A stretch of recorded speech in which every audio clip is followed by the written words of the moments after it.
ॐ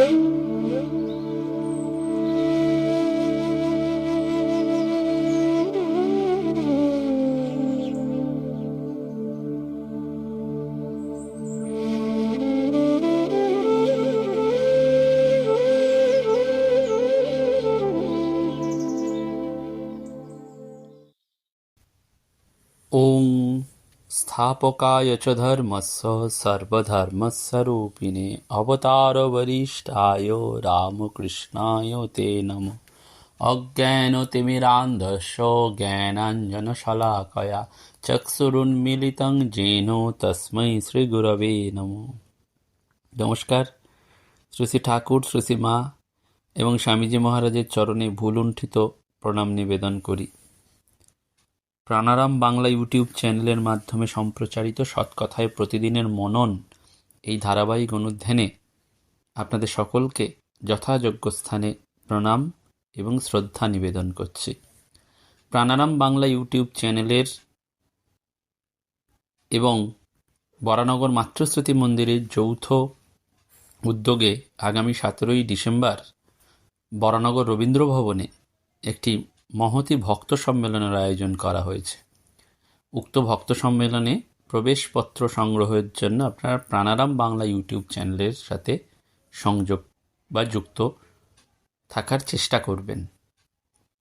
আমরা আজকে সৎকথায় প্রতিদিনের মনন এই অনুধ্যানে পূজনীয় স্বামী জ্যোতিষ্বরানন্দজি মহারাজের কথা স্মরণ মনন করব এবং পূজনীয় মহারাজের কথা পরম পূজ্যপাদ শ্রীমৎ স্বামী গৌতমানন্দজি মহারাজ, যিনি সহাধ্যক্ষ রামকৃষ্ণ মঠ এবং রামকৃষ্ণ মিশন এবং অধ্যক্ষ রামকৃষ্ণ মঠ চেন্নাই মঠের, তিনি একটি সুন্দর স্মৃতিসুধা আমাদের কাছে উপহার দিয়েছেন। চিরসখা, তত্ত্বজ্ঞানী ও দিশারি এই শিরোনামে আমরা সেই প্রবন্ধের আলোকে এবং স্বামী জ্যোতিষ্বরানন্দ মহারাজের পুণ্যস্মৃতি এই গ্রন্থের আলোকে আজকে আমরা তাঁর যে সাধু জীবন, যে আদর্শ জীবনটির স্মরণ মনন করব, তাতেই আমাদের মন একটু হলেও ভগবানের দিকে এগিয়ে যাওয়ার চেষ্টায় ত্বরান্বিত হবে। স্বামী জ্যোতিষ্বরানন্দজি মহারাজের পূর্ব নাম ছিল সুরেশচন্দ্র ভট্টাচার্য।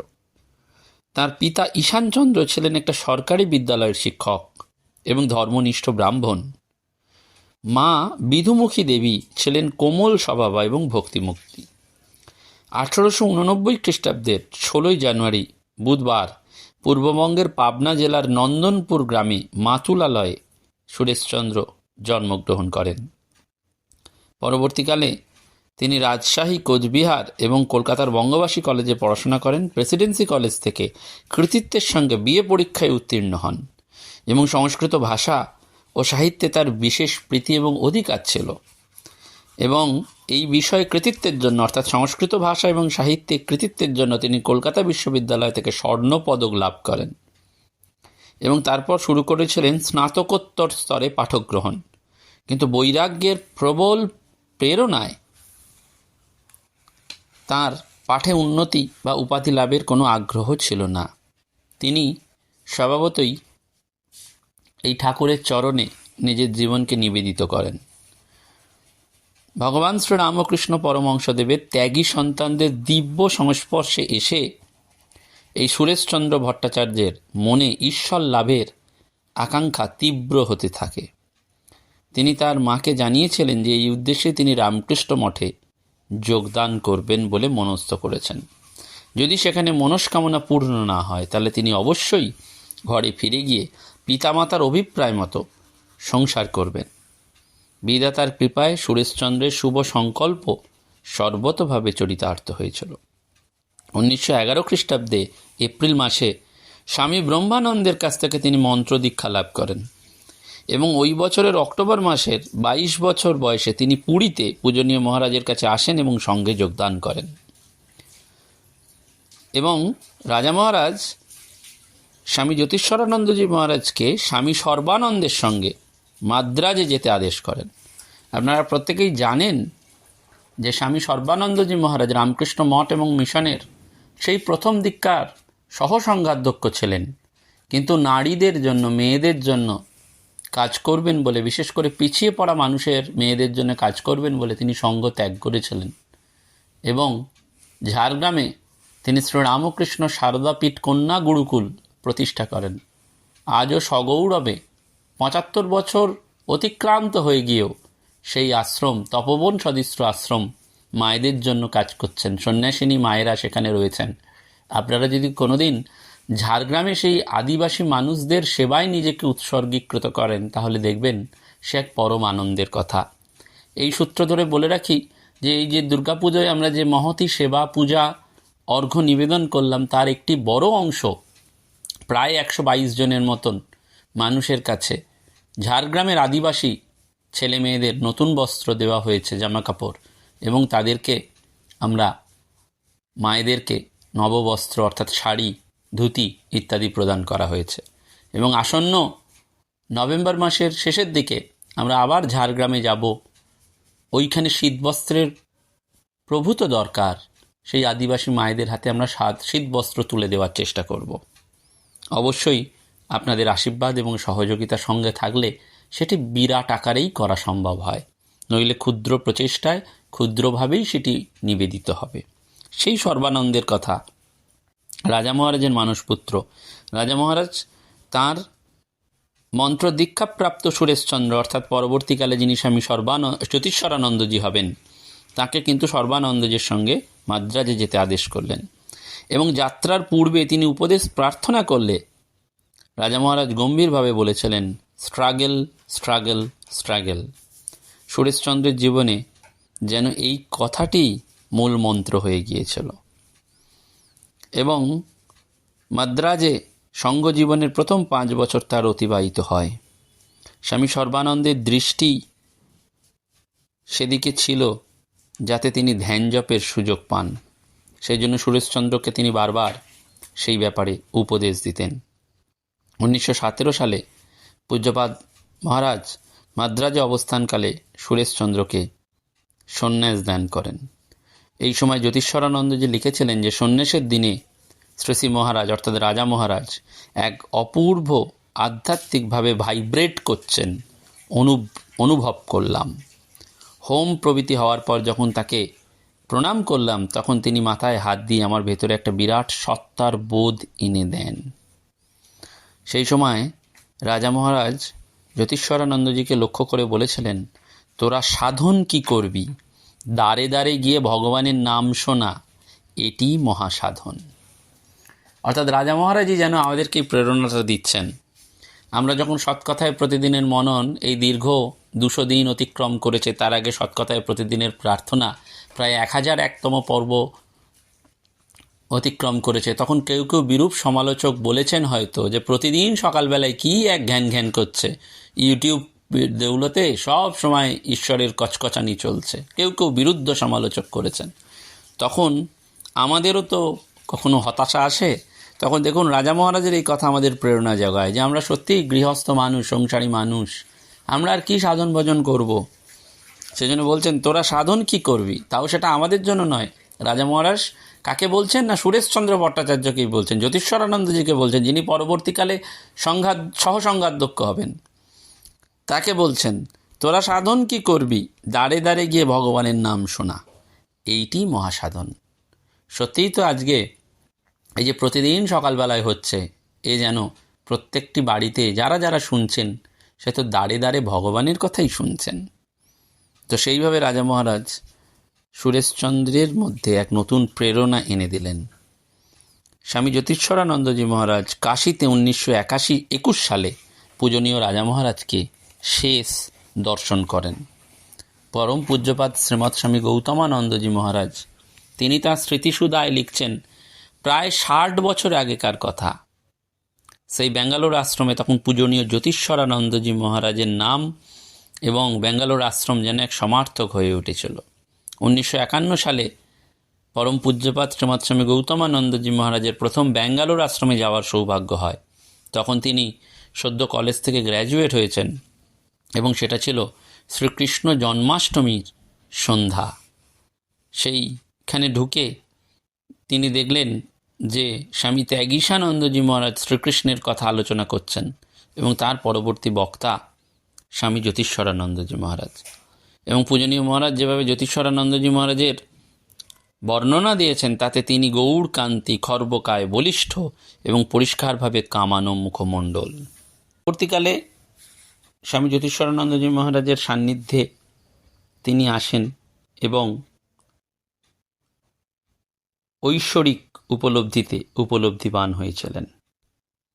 পূজনীয় স্বামী জ্যোতিষ্বরানন্দজি মহারাজ নবাগতদের যে বইগুলি পড়তে বলতেন সেটি হচ্ছে ধর্ম প্রসঙ্গে স্বামী ব্রহ্মানন্দ, পরমার্থ প্রসঙ্গ শ্রী শ্রী রামকৃষ্ণ কথামৃত এবং শ্রী শ্রী রামকৃষ্ণ লীলা প্রসঙ্গ। এছাড়াও পূজনীয় স্বামী জ্যোতিষ্বরানন্দজি মহারাজ স্বামী গৌতমানন্দজি মহারাজকে ব্রাদার লরেন্সের practice of the presence of God type করা অনুলিপি দিয়েছিলেন এবং সেই বইটি সম্পর্কে পূজনীয় স্বামী জ্যোতিষ্বরানন্দজি মহারাজ খুব উচ্চ ধারণা পোষণ করতেন। পূজনীয় স্বামী জ্যোতিষ্বরানন্দজি মহারাজের চালচলন ছিল সিংহের মতন। পদচারণার সময় যদি কখনো তাকে ঘুরে তাকাতে হতো তো পুরো দেহ নয়, সিংহের মতন তিনি শুধু মুখটিই ফেরাতেন। বলছেন স্বামী গৌতমানন্দজি মহারাজ যে কতবার যে আমি সেই রাজকীয় দেহভঙ্গি দেখেছি, সে দেখলেই যেন মন একটা অন্য তন্মাত্রা হয়ে যেত। এবং পূজনীয় মহারাজ যে সমস্ত যুবক মঠে যোগ দিতে ইচ্ছুক অথচ কোনো কারণে ইতস্তত করছে, তিনি তাদের মধ্যে নিরাসক্তির ভাব উদ্রেক করতেন। তিনি তাদের এই প্রসঙ্গে বলতেন যে মেয়েরা ছেলেদের থেকে ভালো। কোনো যুবক হয়তো জিজ্ঞাসা করত, কেন মহারাজ? তিনি বলতেন, এই তো সেদিন অমুক মেয়ে সারদা মঠে যোগ দিল, সেই কারণে বলছি মেয়েরা ছেলেদের থেকে অনেক ভালো। তখন যুবকরা স্বতঃস্ফূর্তভাবে উত্তর দিত, আমিও যোগ দেবো। মহারাজ বলতেন, দেখা যাক কবে। এবং বেশিরভাগ ক্ষেত্রেই যুবকরা কিন্তু অনতিলম্বে মঠে যোগদান করত। এবং পূজনীয় মহারাজ স্বামী জ্যোতিষ্বরানন্দজি মহারাজ একবার বলেছিলেন যে মাল্লেশ্বরম একটি সাংস্কৃতিক স্থান, আমি সেখানে আশ্রমের একটা শাখা খুলতে চাই। মহারাজ কমপক্ষে 3 বার সেখানে স্থানীয় যুবকদের উদ্যোগে অনুষ্ঠিত শ্রীরামকৃষ্ণের জন্মজয়ন্তী উৎসবে সভাপতিত্ব করেছিলেন এবং এরকম প্রতিটি উৎসবের পরেই একজন করে যুবক ব্রহ্মচারী হিসাবে আশ্রমে যোগদান করত। তৃতীয়বার এই উৎসব সংগঠিত করার পর পরম পূজনীয় শ্রীমৎ স্বামী গৌতমানন্দজি মহারাজও আশ্রমে যোগদান করেছিলেন এবং একজন অকৃত্রিম নিবেদিত প্রাণ যুবক একবার তার কাছে দীক্ষা পেয়েছিল। সে তার ঘরে আধ্যাত্মিক অনুশীলনে দীর্ঘ সময় কাটাতো। তার এক বন্ধু পূজনীয় স্বামী জ্যোতিষ্বরানন্দজি মহারাজকে বলেছিলেন, মহারাজ ও অতিরিক্ত মাত্রায় ধ্যান জপ করছে, আপনি কি ওকে একটু বারণ করবেন? পূজনীয় স্বামী জ্যোতিষ্বরানন্দজি মহারাজ গম্ভীর মুখে বলেছিলেন, তুমি এ নিয়ে উদ্বিগ্ন হও না, সে যতটা পারে ততটা করতে দাও। নিশ্চিত থাকো আমরা অন্য সব কাজ অতিরিক্ত করতে পারি, কিন্তু জপ ধ্যান কখনো নয়। বলছেন এই এক পরম সত্য। পূজনীয় স্বামী জ্যোতিষ্বরানন্দজি মহারাজ চাইতেন যে যুবকরা হবে পরিচ্ছন্ন, পরিপাটি ও আনন্দময়। আমাদের মধ্যে একজন আসত অমুণ্ডিত, অপরিচ্ছন্ন মুখে এবং গালে খোঁচা খোঁচা দাড়ি নিয়ে। অভিনিবেশ সহকারে নিরীক্ষণ করে জ্যোতিষ্বরানন্দজি মহারাজ তাকে দেখিয়ে বলতেন, এই ছেলেটা সর্বদা আনন্দময় ব্রহ্মের ধ্যান করে, অথচ মুখে চোখে বিষণ্ণতা। এবং তার ফল হলো যে সঙ্গে সঙ্গে সে নিয়মিতভাবে দাড়ি কামাতে শুরু করল। এবং যুবকদের শারীরিকভাবে শক্ত সামর্থ্য এবং মানসিক ও আধ্যাত্মিকভাবে সক্রিয় হতে তিনি উৎসাহিত করতেন। বলছেন মহারাজের পরামর্শে পূজনীয় স্বামী গৌতমানন্দজি মহারাজ একটি ব্যায়ামাগারে ভর্তি হন। প্রায় 2 বছর পর যখন দিল্লি কেন্দ্রে যোগদান করেছিলেন, তখন তার স্বাস্থ্য অর্থাৎ পূজনীয় স্বামী গৌতমানন্দজির স্বাস্থ্য উল্লেখযোগ্যভাবে উন্নতি লাভ করেছিল। যখন মহারাজ দিল্লিতে দেখলেন, তখনই বললেন, যথেষ্ট হয়েছে, আর ওজন বাড়িও না। এবং দিল্লির all India institute of medical সায়েন্সের অধিকর্তা নটবিহারী বাবু মহাপুরুষ মহারাজের শিষ্য ছিলেন। তিনি মাঝে মধ্যে জ্যোতিষ্বরানন্দজি মহারাজের সঙ্গে দেখা করতে আসতেন। একবার তিনি পূজনীয় স্বামী জ্যোতিষ্বরানন্দজি মহারাজকে জিজ্ঞাসা করেছিলেন যে, মহারাজ, আমরা সকালে বা সন্ধ্যায় অন্য অনেক কর্মভারের জন্য ধ্যানে খুব সামান্য সময় পাই, আমাদের কি কোনো উপায় আছে? সঙ্গে সঙ্গে উত্তরে পূজনীয় স্বামী জ্যোতিষ্বরানন্দজি মহারাজ বলেছিলেন, নটবাবু, সন্ন্যাসীরা বা ধ্যানের জন্য সকাল সন্ধ্যায় কতটুকু সময় পান? সব থেকে ভালো উপায় হলো তোমার অবসর মুহূর্তগুলো ঈশ্বরের নামে নিয়োজিত করা। এইভাবেই আমরা অবিরত জপ ও ধ্যানের আবেশ ধরে রাখতে পারি। এবং পূজনীয় স্বামী গৌতমানন্দজি মহারাজকে তিনি সঙ্ঘে যোগ দেওয়ার জন্য দূরবর্তী দিল্লি কেন্দ্রে পাঠিয়েছিলেন এবং দুটি নির্দেশ দিয়ে দিয়েছিলেন। প্রথম নির্দেশটি ছিল, সর্বদা মনে রেখো কোনো স্থানই আদর্শ নয়, প্রতিটি স্থানেই সুবিধার পাশাপাশি অসুবিধাও আছে। সুবিধাগুলোকে আত্মোন্নতিতে ব্যবহার করো এবং অসুবিধাগুলোকে অগ্রাহ্য করো। আর দ্বিতীয় নির্দেশ ছিল, আমি যেন তার সুনাম অক্ষুণ্ণ রাখি। যে কেন্দ্রে আমি যোগদান করি সেখানে শিক্ষানবিশ হিসাবে প্রথম 3 বছর আমার পক্ষে কিছুটা কষ্টকর ছিল, কিন্তু মহারাজের নির্দেশ আমাকে সাধু জীবনে অবিচল রাখে। তিনি আমাকে একটি কল্যাণকর উপদেশ দিয়েছিলেন। পূজনীয় স্বামী গৌতমানন্দজি বলছেন স্মৃতিসুধায়, বলছেন, সর্বদা এই ভাবনাকেই মনে স্থান দিও, তুমি কতটুকু দিতে পারো, কতটা নিতে পারো তা নয়। এইভাবেই মহারাজের জীবনে তিনি পূজনীয় স্বামী জ্যোতিষ্বরানন্দজি মহারাজের যে স্নেহ, কৃপা, আশীর্বাদ তিনি লাভ করেছিলেন, এবং সেটি একটি দীর্ঘায়িত প্রবন্ধ। যখন পিঠের ব্যথায় কষ্ট পাচ্ছেন, তখন পূজনীয় স্বামী জ্যোতিষ্বরানন্দজি মহারাজের সচিব সোমনাথ মহারাজ তাকে অস্থায়ী ব্যবস্থারূপে কমোড ব্যবহার করতে বলেন, যেহেতু ভারতীয় শৌচাগার তার পক্ষে খুব একটা সুবিধাজনক ছিল না, কিন্তু তিনি সম্মত হলেন না। শেষ পর্যন্ত সোমনাথ মহারাজ তাকে এই বলে রাজি করাতে পারলেন যে আমি তার এই কমোড পরিষ্কার পরিচ্ছন্ন রাখব। শুনেই তিনি আমাকে জিজ্ঞাসা করলেন, তোমার এই কাজে কি অভিজ্ঞতা আছে? আমি বললাম, মহারাজ, গ্রামে গ্রামে সর্বসাধারণের ব্যবহার্য শৌচাগার, খাটা পায়খানা পরিষ্কার করার অভিজ্ঞতা আমার খুব আছে। কলেজে পড়াকালীন সমাজসেবক হয়ে করেছিলাম। মহারাজ খুব খুশি হলেন এবং সম্মতি দিয়ে কৌতুক করে বললেন, যাক, এখন আমি নির্লজ্জভাবে এই নতুন শৌচাগার ব্যবহার করতে পারব। পূজনীয় স্বামী গৌতমানন্দজি মহারাজ বলছেন যে এইভাবে আমার গুরু সেবা করার সৌভাগ্য হয়েছিল। প্রত্যহ মধ্যরাত্রে যখন শেষবারের মতন শৌচাগার পরিষ্কার করে তার কাছ থেকে বিদায় গ্রহণ করতাম, তখন তার করুণাঘন আশীর্বাদের কথা আজও স্মরণ মনন করতে পারি। পূজনীয় মহারাজ সর্বদা বলতেন, সাধন ভজন মনকে পবিত্র করে এবং তা প্রকৃত আধ্যাত্মিক অভিজ্ঞতার দিকে নিয়ে যায়। একবার পূজনীয় স্বামী জ্যোতিষ্বরানন্দজি মহারাজের ছোট বোন, যার সঙ্গে তার কয়েক দশক যাবৎ দেখা হয়নি, তিনি বেলুর মঠে এসেছেন পূজনীয় স্বামী জ্যোতিষ্বরানন্দজি মহারাজের সাক্ষাৎ লাভের জন্য। কিন্তু তিনি মহারাজের সন্ন্যাস নাম জানতেন না। তিনি মহারাজের পূর্বাশ্রমের নাম সুরেশ এই বলে সন্ধান করছিলেন।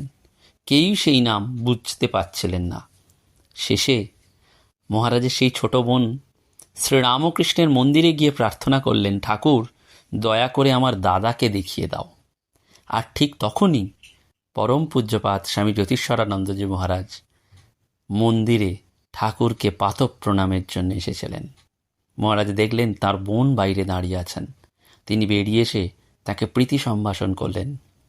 পরবর্তীকালে পরম পূজনীয় স্বামী জ্যোতিষ্বরানন্দজি বলেছিলেন, দেখো, সে অর্থাৎ ছোট বোন ঠাকুরের কাছে প্রার্থনা করেছিল তার দাদাকে দেখিয়ে দেওয়ার জন্য, আর ঠাকুর তার প্রার্থনাটি পূরণ করলেন। এইভাবে পরম করুণাময় ঠাকুর আমাদের সবার উপরে সর্বদা আশীর্বাদ বর্ষণ করছেন। সত্যি সত্যি আমাদের এই যে স্মৃতি, এ যেন আমাদের বিস্ময়ভূত করে না, আনন্দে যেন আমাদের মনকে আপ্লুত করে দেয়। দীর্ঘায়িত এই স্মৃতি সুধার শেষ অংশে এসে স্মরণ করতে ইচ্ছা হয় যে একবার নিকটবর্তী সারদাপীঠে শ্রী চৈতন্য সম্বন্ধে একটি নাটক মঞ্চস্থ হয়েছিল। বেলুর মঠের অনেক সন্ন্যাসী সেই নাট্য অনুষ্ঠান দেখতে গিয়েছিলেন। পরম পূজ্যপাদ শ্রীমৎ স্বামী গৌতমানন্দজি মহারাজ দায়িত্ব থেকে কিছুটা অবকাশ পেয়ে সেখানে গিয়েছিলেন। ফেরার পর তিনি জ্যোতিষ্বরানন্দজি মহারাজের সেবা করবার সময় তাকে বললেন যে, মহারাজ, আমি নাটকটা দেখতে গিয়েছিলাম এবং আমাদের বেশ কিছু সন্ন্যাসী নাটক দেখে গভীরভাবে প্রভাবিত হয়েছেন। পূজনীয় স্বামী জ্যোতিষ্বরানন্দজি মহারাজ বললেন, আমি যদি ধ্যানের সময় পাই তাহলে আমার বিনোদনের প্রয়োজন হয় না। অদ্ভুত! এ ভাবলেই আমাদের মন অবাক হয়ে যায়। সেই জন্য প্রথম জীবনের কথা স্মরণ করে পূজনীয় স্বামী জ্যোতিষ্বরানন্দজি মহারাজ লিখেছিলেন যে, ব্রহ্মচারী অবস্থায় অহংকার হবে বলে আমি প্রবন্ধাদি লিখতাম না, বক্তৃতাও দিতাম না, বাইরের লোকের সঙ্গে ধর্ম প্রসঙ্গও বিশেষ করতাম না। ত্রিবাঙ্কুর হরিপাদ আশ্রমে একদিন আমাকে জোর করে রাজা মহারাজ বললেন, আমাদের কাছে যা সব শুনছিস ও শিখছিস তাই বলবি। এবং মাদ্রাজে একদিন বললেন, পড়াশোনা করার এমন অভ্যাস করবি যাতে কোনোদিন পড়াশোনা না করলে মন খারাপ হবে। মন উচ্চ অবস্থায় না থাকলে অন্তত পড়াশোনা নিয়ে থাকবি, তার নিচে নামবে না। এবং আর একদিন রাজা মহারাজ বলেছিলেন, প্রতি সপ্তাহে একটা করে আর্টিকেল লিখতো। তখন জ্যোতিষ্বরানন্দজি মহারাজ বলেছিলেন, কি লিখবো, কোনো ভাব আসে না। তখন রাজা মহারাজ বলেছিলেন, বেশ ভালো করে চিন্তা করতে শেখ, তখন দেখবি এত ভাব আসবে যে তার চোট সামলানো দেয়। পূজনীয় জ্যোতিষ্বরানন্দজি মহারাজ বলেছিলেন যে, এরপর গুরুকৃপায় আমার কোনোদিন ভাবের অভাব হয়নি। এবং শ্রী সারদা মঠে যোগদানের পর 1961 খ্রিস্টাব্দের জানুয়ারি মাসে পূজনীয়া প্রব্রাজিকা শারদাপ্রাণা মাতাজি যখন পূজ্যপাদ জ্যোতিষ্বরানন্দজি মহারাজের সঙ্গে দেখা করতে বেলুর মঠে যান, তখন তিনি বলেছিলেন যে, লেখাপড়া না জানলেই যে মানুষ ভব্যসভ্য হবে না এমন নয়। ওখানে অনেকে এসেছিলেন যারা লিখতেও শেখেনি, কিন্তু তাদের কি মর্যাদা বোধ, নিজেদের সভ্যতা সংস্কৃতি সম্পর্কে তাঁরা খুব সচেতন। এবং বারবার পূজনীয় মহারাজ বলতেন, মানবীয় ভালোবাসাকে ঈশ্বরীয় ভালোবাসায় রূপান্তরিত করতে হবে।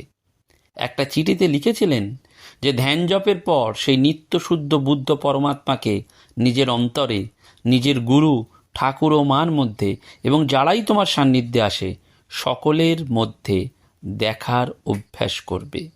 যে ব্যক্তি তোমার বিরক্তি উৎপাদন করে সেই ব্যক্তির যা কিছু সৎ এবং মহৎ গুণ সেগুলিকেও দোষ ত্রুটির সঙ্গে দেখতে চেষ্টা করবে।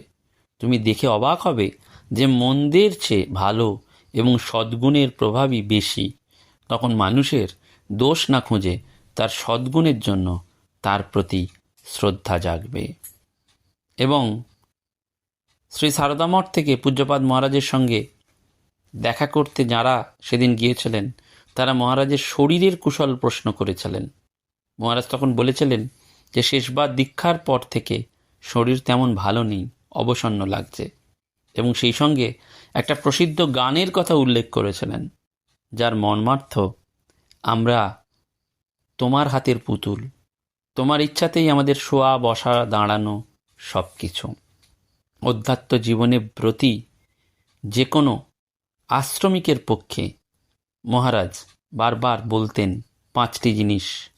অন্যকে শ্রদ্ধা করবে, প্রত্যেকের প্রতি গভীর শ্রদ্ধার ভাব পোষণ করা চাই। 2, তোমার ব্যক্তিগত সাধক জীবনকে দৃঢ়তর করো, জপ ধ্যানের গুণগত মান যেন ক্রমশ বৃদ্ধি পায়। 3, তোমাকে যেসব কাজকর্মের দায়িত্ব দেওয়া হবে তা নিখুঁতভাবে পালন করো। 4, সংঘকে তুমি কতটা দিতে পারো তার দিকে লক্ষ্য রাখবে, সংঘ তোমায় কি দিল সেদিকে নয়। 5, উদ্বেগহীন মানস বিশ্রাম অভ্যাস করো, প্রচণ্ড কর্মতৎপরতার মধ্যেও মনকে ভারযুক্ত শান্ত অবস্থায় রাখা সাধন সাপেক্ষ। এবং ধ্যান জপের বিষয়ে প্রত্যেকের নিজের গুরুর নির্দেশ অনুসরণ করা উচিত। পূজনীয় মহারাজের এই যে পুণ্য জীবনের কথা আমরা বারবার যত স্মরণ করি, ততই আমাদের ধর্মীয় জীবন যেন উত্তর এগিয়ে যেতে পারে। পূজনীয় মহারাজ বলতেন, আধ্যাত্মিক জীবনে একটা ভাবকে আশ্রয় করা খুব ভালো, কিন্তু সেটা যেন নিছক ভাবালুতা হয়ে না দাঁড়ায়। আবেগ খুবই দরকার, কিন্তু তা যেন সবসময় যুক্তির নিয়ন্ত্রণে থাকে। আমরা সবসময় হয়তো অনেক সময় ওই যুক্তি ছাড়া আবেগের দ্বারা বশবর্তী হয়ে অনেক কাজ করে ফেলি। কিন্তু এই যে পূজনীয় মহারাজ বলছেন, শুধু পূজনীয় মহারাজ কেন, সাধক জীবনে সবাই বলতেন যে যুক্তির নিয়ন্ত্রণের আবেগ দরকার। সাধারণ মানুষের ভালোবাসা স্বার্থের সঙ্গে মিশে থাকে। মহারাজ 50-50 গল্প বলতেন। জার্মানির একটা হোটেলে খরগোশের মাংস তৈরির জন্য সসেজের জন্য খুব প্রসিদ্ধ। একদিন একজন ক্রেতা দেখল আহার্যের স্বাদে বেশ পরিবর্তন হয়েছে। কারণ জিজ্ঞাসা করতে হোটেলের ম্যানেজার বলল, স্যার কী করব বলুন, খরগোশের মাংস এখন পাওয়া যাচ্ছে না, তাই আমি কিছুটা ঘোড়ার মাংস মিশিয়েছি। ক্রেতা বললেন, কতটা? ম্যানেজার বললেন, আরে মশাই 50-50। গল্পটা বলে মহারাজ মন্তব্য করলেন, আমাদের ভালোবাসাও 50-50। নিজের প্রতি যে ভালোবাসা, সেই অনুপাতে অন্যের প্রতি অত্যন্ত সামান্য ভালোবাসা। সেজন্য রাজা মহারাজ পূজনীয় স্বামী জ্যোতিষ্বরানন্দজি মহারাজকে একদম প্রথম দিকেই বলে দিয়েছিলেন, প্রায় 1910 সালের সময়, তখন তিনি আসছেন। পুণ্য দর্শন হয়েছিল রাজা মহারাজের সাথে সুরেশচন্দ্র ভট্টাচার্যের, অর্থাৎ আমাদের পূজনীয় স্বামী জ্যোতিষ্বরানন্দজি মহারাজের।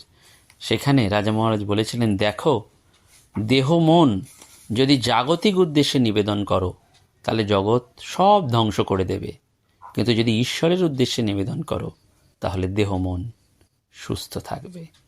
রাজা মহারাজের এই কথা পূজনীয় স্বামী জ্যোতিষ্বরানন্দজি মহারাজ সারা জীবন শুধু পালন করেননি, আমাদের জন্য রেখে গেছেন এক অতুলনীয় আদর্শ, যে সত্যি সত্যি আমরা সকাল থেকে যা করছি আমাদের নিজেদের দেহ দিয়ে, মন দিয়ে, মননশীল বলেই তো আমরা মানুষ, আমরা দেহ দিয়ে কাজ করছি, কিন্তু সব জাগতিক উদ্দেশ্যে।